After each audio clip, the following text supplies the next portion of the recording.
स्वागत है दोस्तों आपका हमारे चैनल पर। आज से हम एक और न्यू ड्रामा का एक्सप्लेनेशन स्टार्ट करने वाले हैं। तो चलिए बढ़ते हैं अपनी वीडियो की तरफ। एपिसोड की शुरुआत में हमें हमारी फीमेल लीड नैन्सी को दिखाया जाता है। उसने 22 साल की उम्र में ही अपना पहला नॉवेल लिखना शुरू कर दिया था।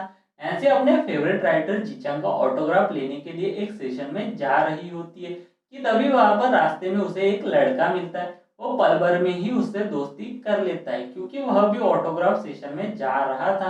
अचानक उनके सामने चोर एक लड़की का पर्स छीनकर भाग जाता है। ऐसी बुक फेंक कर मारती है जिससे वह गिर जाता है। उसके बाद वह उसकी बहुत पिटाई करती है, पर यह देखकर वह लड़का नैन्सी से डरकर भाग जाता है। नेक्स्ट सीन में नैन्सी अपनी एक सीनियर दोस्त को सारी बात बताती है। इसी की वजह से मैं सेशन में नहीं जा सकी। यहाँ हमें पता चलता है कि नैन्सी जीचंग को बहुत पसंद करती है और उसके साथ काम करना चाहती है। फिर बाद में वो अपने घर आती है जहाँ वो अपने फादर की तस्वीर से बातें करती हुए उनके सामने कुछ फ्रूट्स रख देती है। नैन्सी को ऐसा लगता है कि शायद उसके फादर की आत्मा फ्रूट खाने के लिए घर पर आती होगी। उसके बाद नैन्सी अपना लिखा हुआ नॉवेल लिखती है। इसकी स्टोरी में उसने खुद को हीरोइन बनाकर जीचांग को हीरो बनाया था क्योंकि वह कभी भी वो रियल लाइफ में ऐसा नहीं कर सकती थी। फिर नैन्सी अपने लैपटॉप पर कमेंट्स देखती है, लेकिन उसे यह देखकर बहुत अफसोस होता है कि लोगों ने उसके नॉवल को इतना ज्यादा पसंद नहीं किया क्योंकि उसने नॉवल में वुडी नाम के विलन को बहुत मासूम दिखाया था।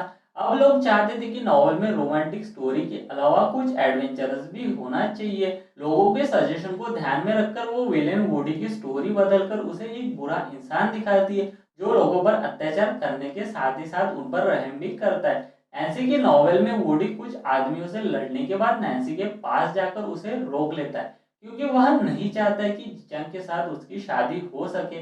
वुडी की स्टोरी देखकर नैन्सी की मॉम बहुत खुश होती है क्योंकि स्टोरी अब और भी ज्यादा इंटरेस्टिंग हो गई है। मॉम उससे कहती कि वुडी जिचंग से ज्यादा हैंडसम है, इस वजह से उसकी शादी हीरोइन के साथ होनी चाहिए। लेकिन नैन्सी को यह आइडिया पसंद नहीं आता क्योंकि वह वुडी कैरेक्टर को पसंद नहीं करती। नेक्स्ट सीन में हम नैन्सी को विशिंग फाउंटेन के पास देखते हैं जहां पर वो विश करने आई थी कि वह अगले दिन के इंटरव्यू में पास हो जाए क्योंकि इसके बाद वह जीचान के साथ काम कर सकेगी। जीचान के साथ काम करना उसका सपना था। तभी वहां पर एक आदमी आता है और उसे एक ऑफर देता है कि वो नैन्सी के लॉकेट के बदले उसकी एक विश पूरी करेगा। उसे इस बात पर यकीन नहीं होता लेकिन फिर भी वो वहां खड़े होकर एक विश मांग लेती है कि उसे कभी भी ना भूलने वाला प्यार चाहिए। इसके बाद ही नैन्सी का लॉकेट पानी के अंदर गिर जाता है। उसे ढूंढने के लिए नैन्सी पानी में कूद जाती है। पानी में उसे ये लॉकेट की बजाय उसकी नॉवेल का विलन वुडी नजर आता है जिसके फेस पर टच करने के बाद नैन्सी बाहर आ जाती है। वह समझती है कि शायद कोई सपना था क्योंकि पानी से निकलने के बाद भी उसके कपड़े गीले नहीं हुए थे। लेकिन जब वह नीचे देखती है तो उसे अपनी गोद में वही नॉवेल वाला लड़का वुडी नजर आता है। उसने बहुत पुराने जमाने के कपड़े पहन रखे थे। नैन्सी को कुछ समझ नहीं आ रहा था कि ये उसके साथ क्या हो रहा है। जीचंग की बजाय वो यह लड़का उसके पास कैसे आ गया। वो उसे हॉस्पिटल ले जाने का सोचती है। जाते जाते वो अपने आप से बातें करती है कि ये नॉवेल की स्टोरी लग रही है जिसमें अचानक से लड़की के पास कहीं से एक लड़का आ जाता है जो अपनी आंख खोलने के बाद जैसे ही पहली नजर लड़की पर डालता है तो उसे लड़की से प्यार हो जाता है। नैन्सी यह सोच ही रही थी कि अचानक वुडी होश में आ जाता है। वो नैन्सी की सारे बातें सुन चुका था। वह समझ जाता है कि स्टोरीज की तरह नैन्सी को भी पहली नजर में प्यार हो जाए, लेकिन वुडी को होश में आने के बाद समझ नहीं आता कि वो किस जगह पहुंच गया है। नैन्सी उसे फाउंटेन के पास ले जाकर उसे सब कुछ सच बताती है कि कैसे उसे उसकी विश करने के बाद उसे पानी में वुडी मिला था। लेकिन उसे नैन्सी की किसी भी बात पर यकीन नहीं आता। फिर तभी नैन्सी की नजर उसके लॉकेट पर जाती है जो कि वुडी के गले में था। तो वो उससे छीनने की कोशिश करती है। वुडी नैन्सी को तंग करना शुरू कर देता है कि उसने ढंग के कपड़े नहीं पहने। नैन्सी की बहुत सारी कोशिशों के बाद उसे लॉकेट मिल जाता है। वुडी को लगता है कि नैन्सी उस पर लाइन मारने की कोशिश कर रही है और वह चाहती है कि वो उसका लवर बन जाए। तो वुडी नैन्सी को यह कहकर किस करने लगता है कि उसके नॉवेल्स की स्टोरी की तरह उसे पहली नजर में उससे प्यार तो नहीं हुआ, लेकिन वो नैन्सी को एक किस दे सकता है। नैन्सी उसको मना करती है और उससे कहती है कि मैं तो बस नॉवेल की स्टोरी के बारे में सोच रही थी। फिर अचानक वुडी गायब होकर एक रोड पर पहुंच जाता है। वुडी बहुत ही परेशान था क्योंकि उसे बिल्कुल भी समझ नहीं आ रहा था कि वह इस दुनिया में कैसे पहुंच गया। तभी उसके पास दो लड़कियां आती है। वो वुडी को इस तरह के कपड़े में देखकर बहुत खुश होती है।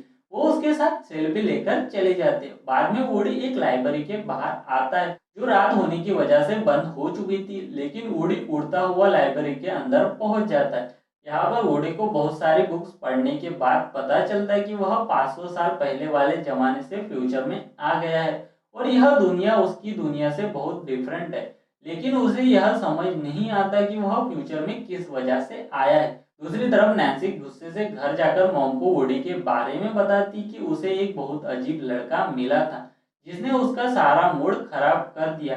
उसके बाद नैन्सी टीवी पर जीचंग का इंटरव्यू देखती है जिसमें उसकी असिस्टेंट किंग भी उसके साथ थी। यह सब देखकर मॉम उससे कहती कि जीचंग और किंग के बीच में कुछ चल रहा है, लेकिन नैन्सी इस बात पर यकीन नहीं करती। अगले दिन नैन्सी का जीचांग की कंपनी में इंटरव्यू था। उसके लिए वह काफी ज्यादा एक्साइटेड थी। अगले दिन नैन्सी बहुत अच्छा तैयार होकर कंपनी में इंटरव्यू के लिए जाती है। वहां पर 3 लोग उसका इंटरव्यू लेना स्टार्ट करते। वो किसी तरह से उन्हें हर सवाल का जवाब दे रही थी। अचानक वहां पर जीचान आ जाता है जिसे देखकर वह बहुत ज्यादा नर्वस हो जाती है। वो नैन्सी से पूछता है कि वो एथलीट होने के बाद भी इस कंपनी में इंटरव्यू देने को क्यों आई। नैन्सी उसे कोई जवाब नहीं दे पाती। तभी वहां पर उसकी असिस्टेंट किंग आती है और उसे लेकर ऑफिस में जाती है। इन्हें देखकर ऐसा लगता है कि किंग जीचान को पसंद करती है और वो इस बात से बहुत ज्यादा नाराज हो जाती है कि वो इंटरव्यू में आई हुई लड़की यानी नैन्सी के साथ बात क्यों कर रहा था। जीचान उसके बारे में ऐसा कुछ भी नहीं सोचता। दूसरी तरफ नैन्सी को इंटरव्यू में फेल कर दिया जाता है। वह बहुत ज्यादा उदास होकर बाहर आ जाती है जहां पर उसे खुद पर गुस्सा आता है कि वो उसके सामने क्यों नहीं बोल पाए।